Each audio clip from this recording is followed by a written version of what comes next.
আসসালামু আলাইকুম। Technique easy এডুকেশনের পক্ষ থেকে সকল শিক্ষার্থী বন্ধুদের জানাই স্বাগতম। শিক্ষার্থী বন্ধুরা, তো আজকে তোমাদের সবচেয়ে গুরুত্বপূর্ণ যে পর্বটি সেটা হচ্ছে নারীর মর্যাদা, অর্থাৎ এই নারীর মর্যাদা সম্পর্কে আজকে আলোচনার বিষয়। তো নারীর মর্যাদার প্রথমত আমরা পরিচয়টা জেনে নিই। আসলে নারীর মর্যাদা হচ্ছে যে পৃথিবীতে আল্লাহ সুবহানাহু ওয়া তাআলা আদম আলাইহিস সালামকে সৃষ্টি করেছেন, আদম আলাইহিস সালাম থেকে হযরত হাওয়া আলাইহিস সালামকে সৃষ্টি করলেন। তো আদম ও হাওয়া আলাইহিস সালাম থেকে আল্লাহ সুবহানাহু ওয়া তাআলা পৃথিবীতে সমগ্র মানুষকে সৃষ্টি করলেন। তো এই নারীরা আমাদের সমাজে বিভিন্ন সময় বিভিন্নভাবে পরিচিতি লাভ করে, অর্থাৎ কখনো বোন, মাতা, কন্যা, বিভিন্নভাবে তারা পরিচিত আমাদের কাছে। তো আমরা এই নারীর মর্যাদার মূল বিষয়টা সেটা হচ্ছে যে নারীর মর্যাদাটা কি। নারীর মর্যাদা হচ্ছে নারীকে তার যথাযথভাবে সম্মান প্রদর্শন করাকেই নারীর মর্যাদা বলা হয়। এখন নারীর মর্যাদার ইসলামে নারীকে কি মর্যাদা দিয়েছে এখন আমরা দেখে নিব।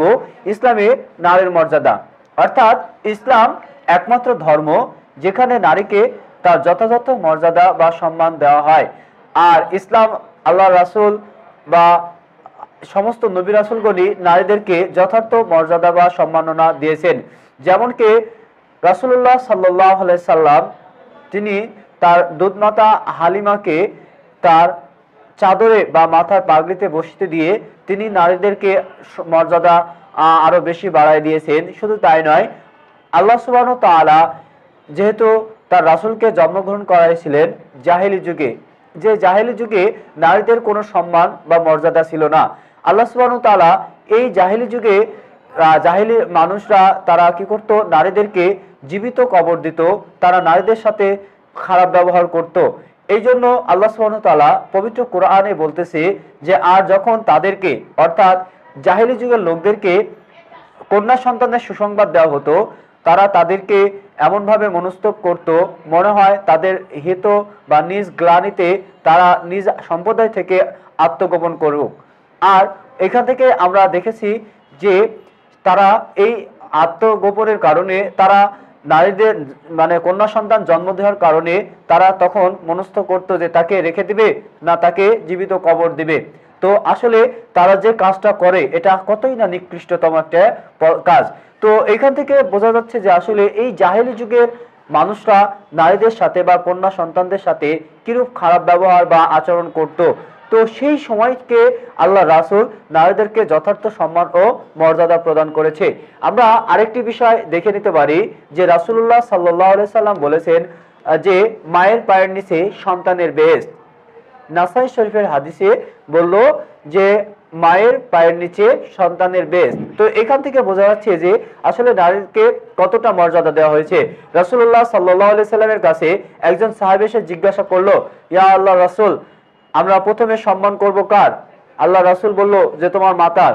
এরপরে সাহাবী আবার জিজ্ঞেস করলো, এরপরে খেদমত করব কার? রাসূলুল্লাহ সাল্লাল্লাহু আলাইহি সাল্লাম বললেন তোমার মাতার। এরপরে আল্লাহ রাসূল রাসূলকে আবার জিজ্ঞেস করা হলো, এরপরে আমরা কার সম্মান করব? তখন রাসূলুল্লাহ সাল্লাল্লাহু আলাইহি সাল্লাম বললেন তোমার মাতার। এরপর সাহাবী যখন পুনরায় জিজ্ঞেস করলো যে আমরা এরপরে কার খেদমত করব, তখন রাসূলুল্লাহ সাল্লাল্লাহু আলাইহি সাল্লাম বললেন তোমার পিতার। তাহলে এই হাদিসটি থেকে আমরা যে বিষয়টি লক্ষ্য করতেছি সেটা হচ্ছে যে নারীদের আসলে ইসলাম কতটা সম্মান বা মর্যাদা দিয়েছে।